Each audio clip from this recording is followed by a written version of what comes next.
place a perfect suture in a corneal wound. This first figure shows the student the goal we wish them to achieve. The top figure shows the outcome from the surgeon's view, and the bottom figure shows the suture and sagittal view. And the sagittal view actually gives the most information. Now, we can admire the suture aesthetically, but we really want to ask is, what is it about the engineering of the suture that makes it an excellent suture?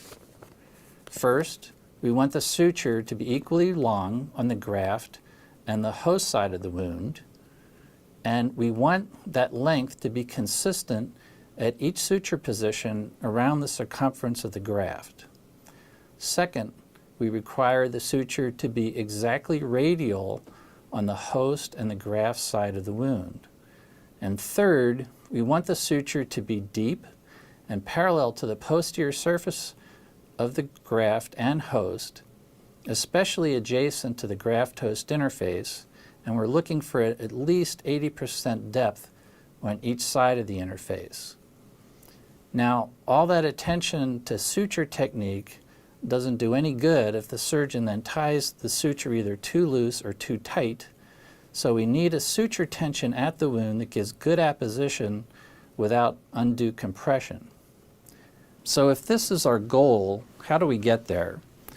The suturing task is really a 4-act play. In the first act, we want to position the forceps and the needle so that once aligned,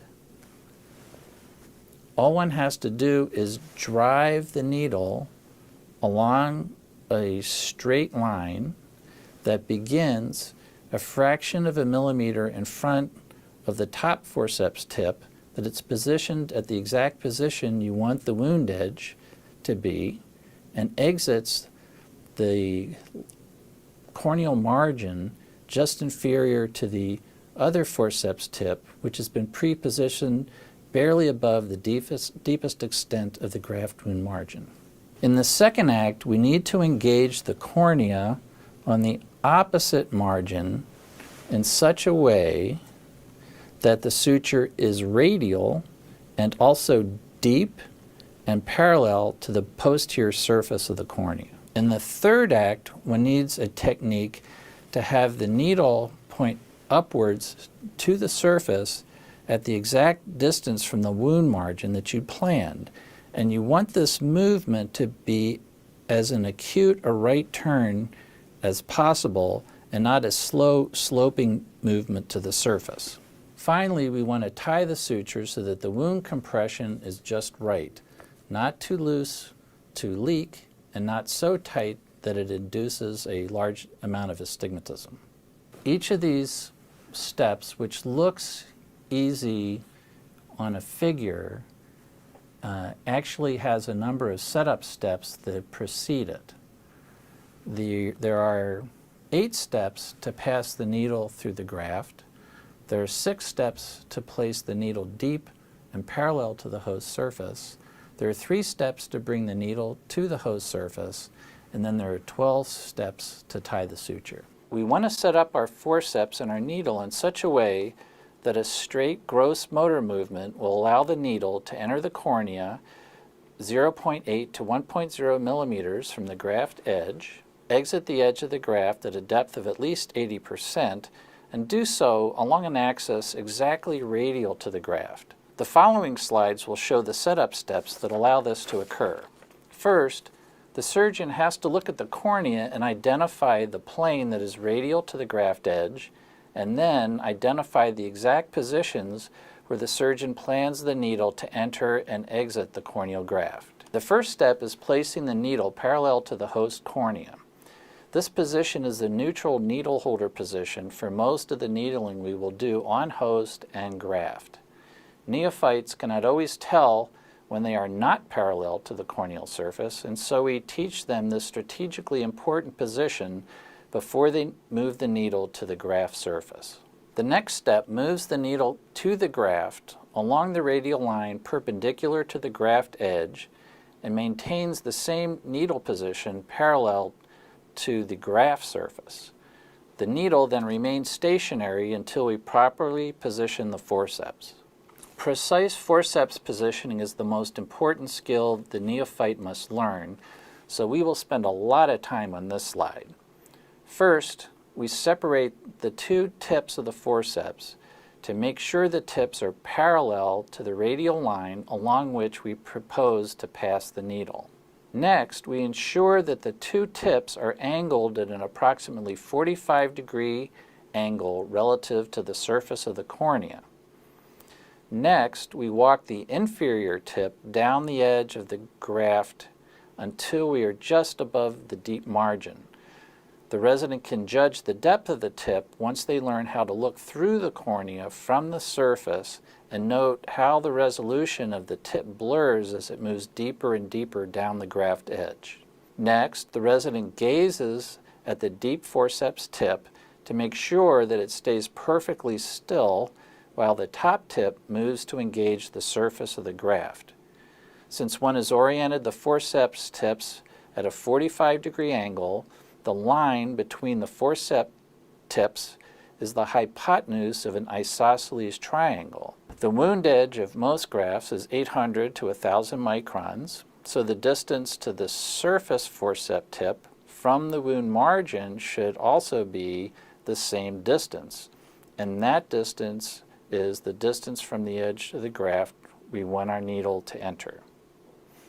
At this point, you've positioned the forceps in such a way that describes the intended point of entry and exit of the needle, while also ensuring that the needle will pass along the intended radius. You've also set things up so that if the needle comes in too flat, it will hit the deep forceps tip and give the negative feedback that tells the surgeon to reorient the line of the needle's passage so that it goes under the deep forceps tip.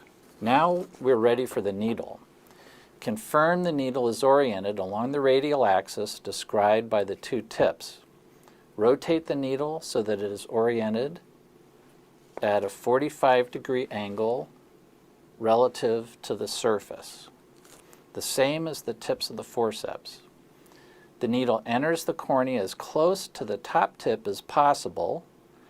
Barely engage the cornea and pause so that your eye has a chance to look at the angle of the needle to make sure that it is not too shallow so that it will hit the bottom tip, or so steep that it will drive through and through the cornea before it reaches the wound margin. The needle movement should be a straight line drive with no use of wrist or supination of the hand, a straight drive. When performed correctly, the surgeon feels an even, smooth movement through the cornea and cannot help but have the proper length, depth, and radiality because proper setup and execution guarantees that result. Once the needle is through the edge, don't let go because you want the length of the needle exiting the deep wound margin to be approximately the length of the proposed insertion into the host cornea.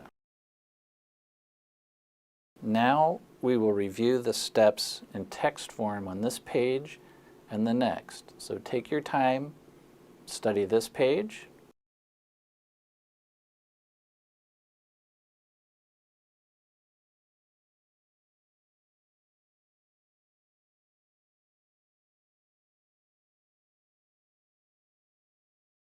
And this page.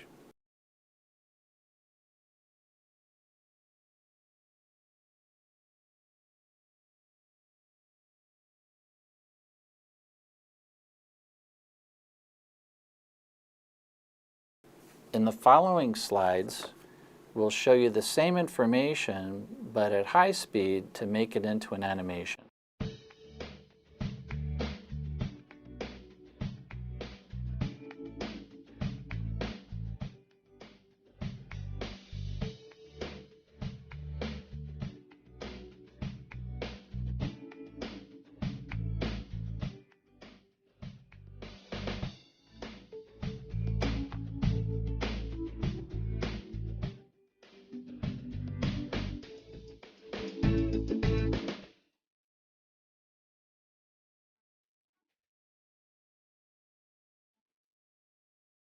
Let's look at the component parts of the final product we wish to achieve.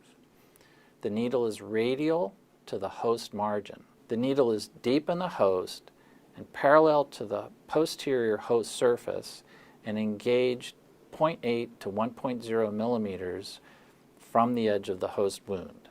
The best way to ensure that the needle will end up parallel to the deep surface of the host is to start with the needle parallel to the anterior surface of the host. Also confirm that it is in the proper radial position and that 0.8 to 1.0 millimeters of needle is exiting the graft edge. It takes some time for the residents to learn how to confirm the needle is actually parallel to the anterior surface, but once they acquire that skill, all they have to do is gradually walk the needle down the host wound margin until one is just superior to the deepest position of the host edge. We identify depth with two visual cues. The first cue is the same cue we used with the forceps tip on the deep graft margin. Namely, we look through the cornea, watching the resolution of the view of the needle blur until one knows one is deep. The second cue is one can see the front surface of the graft become flush with the front surface of the host. As soon as you have that position, engage the needle into the host wound edge, but just a bit. Keep your gaze on the needle tip to make sure it remains stationary. Why don't we just drive through? Because the host has to be stabilized with the forceps before the drive to make sure the host doesn't wobble and lead to a non-deep and or non-radial needle passage. We stabilize the host with the two tips of the forceps. The maneuver is the same as we used earlier on the graft side. One tip engages deep down the wound edge, and the other engages at a 45-degree angle along the intended radius of passage. Once you have that set up, the needle will drive accurately without any effort because there's nowhere else it can go. And once you have done that, you can look through the cornea and confirm that you are deep and radial and confirm that the needle is engaged the proper length relative to the wound margin. If the drive is a little long, one can just slide the needle slightly back through its passage until it is the length that you wish. So let's review the steps in word form.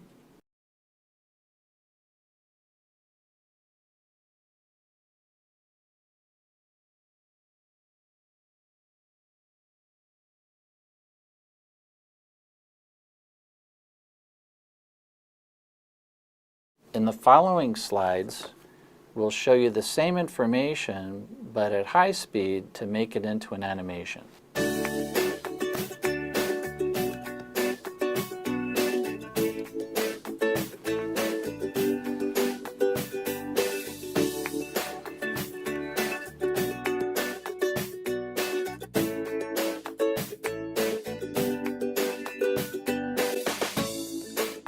In earlier videos, we learned how to drive the needle through the graft and how to drive the needle through the host so that it was deep, radial, and parallel to the posterior host surface.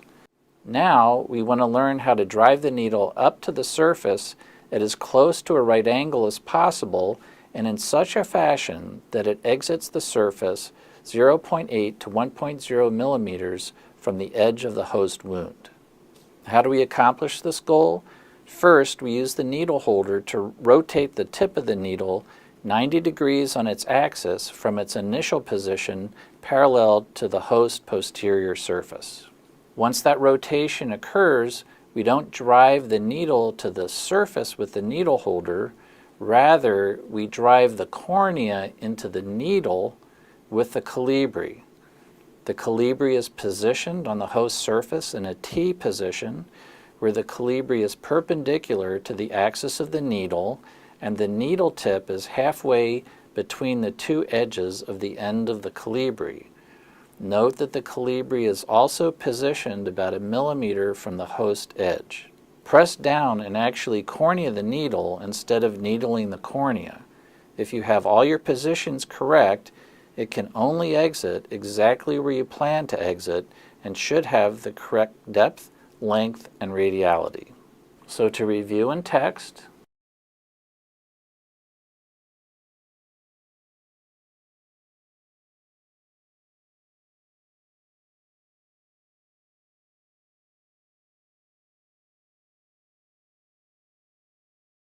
and in animation.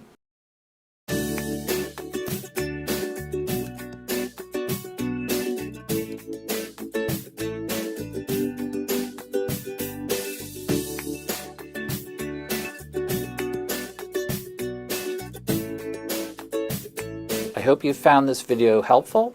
Stay tuned for part 5 where we learn how to tie a corneal suture. Our goal is to obtain good tissue approximation, neither too loose or too tight, at the wound margin. We want that proper compression to occur as soon as the first throw of the knot is complete. The second and final throws will lock it in permanently. So how do we do that? As we pull this suture through the wound, we want the entire length of the suture to orient on the same plane as the suture that is passed through the cornea. We pull the needle side of the suture through on that line until the opposite end of the suture reaches the opposite corneal limbus.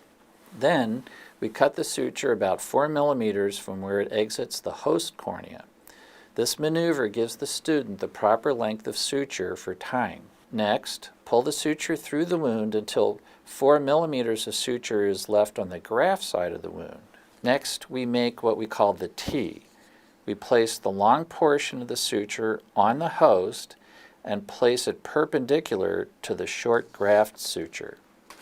The long suture should point towards the non-dominant hand, and the two ends should intersect where the short suture enters the graft.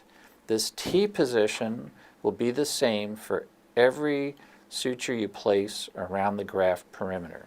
We'll spend a lot of time on this next slide, which shows the starting position for the two tying forceps. The straight forceps is held in the non-dominant hand. It should be oriented perpendicular to the graft surface and grabs the end of the long suture at its tip. The suture should exit the straight tying forceps perpendicular to the forceps. That perpendicular positioning keeps the first few millimeters of the nylon suture straight and makes it much easier to curl around the curved forceps later. The holder should be parallel to the long suture, and the tips of the suture should be in a grab position just to the right of the short suture. We just gave you a lot of information, so let's study it in text form here.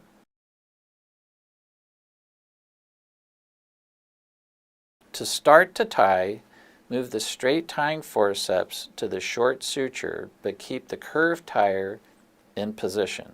Place 3 loops around the curved tire. Gently separate the tire tips and press the side of the inferior tip into the graft surface until the short suture slides over the lower tip. Then slide the curved forceps up the short suture until you reach the tip of the suture and grab there. Then move the short suture towards the host side of the wound. Do it on a line parallel to the suture that is through the graft-host interface. And pull gently so there's still slack in the system. And now make a series of stop-and-go tugs that pull the same amount on the short and long suture. And between tugs, observe the wound edge to see if it is starting to compress.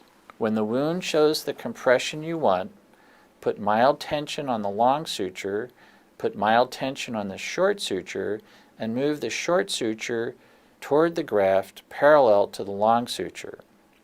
Then pull hard on both the long and the short suture to lock the first throw into place so it cannot tighten or loosen. Then lay the short suture on the corneal surface. When you let go of the short suture, keep the curved tire perpendicular to the short suture in a pickup position. Place the straight tire perpendicular to the short suture in the same T position as used for the first throw. Loop and grab the short suture at its tip. Then pull with the same tension on both the long and short suture. Equal tension on both the long and the short, we'll make a circle of the loop and we'll keep it over the first throw of the knot. Pull gently on both ends until the knot is secure. Then make the T again to start the third throw and go through the same steps you used to do the second throw, and the knot is complete. And now we will run through the slides quickly to make it an animation.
I hope you found this fifth segment on tying the suture very helpful, and stay tuned for our next segment where we basically integrate everything we've learned in the first 5 videos and put it all together. Our goal is to finish with a suture that is radial, deep, and the same length on graft and host. Wound compression should be perfect, neither too loose or too tight. Everything we've learned in earlier videos deals with the setup positions that allow us to accomplish 3 simple movements. First, a setup that allows us to drive the needle through the host on a straight line that begins just in front of the forceps tip on the top of the graft and exit just below the forceps tip on the deep edge of the graft. Second, a setup that allows us to drive the needle on a straight line parallel to the deep surface of the host. And finally, a setup that allows us to drive the needle to the surface at a right angle and exit a proper distance from the wound edge. After that, we tie to give good wound apposition. Previous videos showed the setup for each step. Now let's put it all together in a fluid whole. Identify your landmarks for length, depth, and radiality. Position the flat of the needle on the host. Move the needle radially to the graft and keep it stationary until the forceps are in position. Orient the forceps tips so they are parallel to the intended suture passage and oriented 45 degrees relative to the surface, with the deep forceps almost to the deep margin of the graft edge. Keep the deep tip still and move the top forceps tip to engage the surface of the graft. Orient the needle on the same radius as the forceps tips, engaging very close to the top tip and aiming just under the tip on the deep graft margin. Drive the needle on that straight line with a grossed hand motion, no wrist action. Bring the needle out of the graft edge for a distance equal to the intended host suture length. Move the needle so that it is parallel to the host surface. Walk it down to the deep edge. Barely engage the edge and keep your eye on the needle tip to keep it still until you bring the forceps into position. Stabilize the host with one of the forceps tips deep down on the host edge and both tips on the intended radius of the needle passage. Drive on the proper radial line that is parallel to the deep surface of the host. Rotate the plane of the needle tip so that it is pointing toward the host surface. Set up the colibri in the T position at that point where the needle should reach the host surface. Drive the colibri into the needle to bring the needle to the surface. Pull the suture through, keeping the suture parallel to the passage of the suture through the graft and host. Once the far end of the suture has reached the opposite limbus, cut the suture 4 millimeters from where it exits the host. Pull the suture through so that now the short end is on the graft about 3 millimeters from where it enters the graft. Pull the suture through to make the T and have the suture end point toward the non-dominant hand. The straight tire in the non-dominant hand grabs the suture perpendicular to the straight tire. The curved tire is positioned parallel to the suture on the opposite side of the short graft suture in a pickup position. The straight tire moves toward the stationary curved tire and places 3 loops in the first throw. Then the lower tip of the curved tire presses on the cornea to move under the short suture, and once under, moves up the short suture and grabs it at the end. Equal tension is placed on the short and long end of the suture, and in a series of stop-start movements, the wound is slowly brought together until the wound apposition is perfect. Then, keeping tension on both the long and the short suture ends, the short is brought toward the long, and when they are parallel, pull hard on both to lock the suture into position. Lay the short suture on the corneal surface and keep the curved tire perpendicular to the short suture when you let go. Bring the straight tire into the T position and loop once. Grab the end of the short suture. Pull the short suture to the host side and pull gently on both the short and long ends, keeping the loop circular and positioned over the locked first throw. And slowly pull the knot tight. Do another loop using the same T position technique and pull the short suture to the graft side. And your knot is complete. Do it all right, and the suture should be radial, deep, well opposed, and should have the same length on graft and host. And now animation without any further description.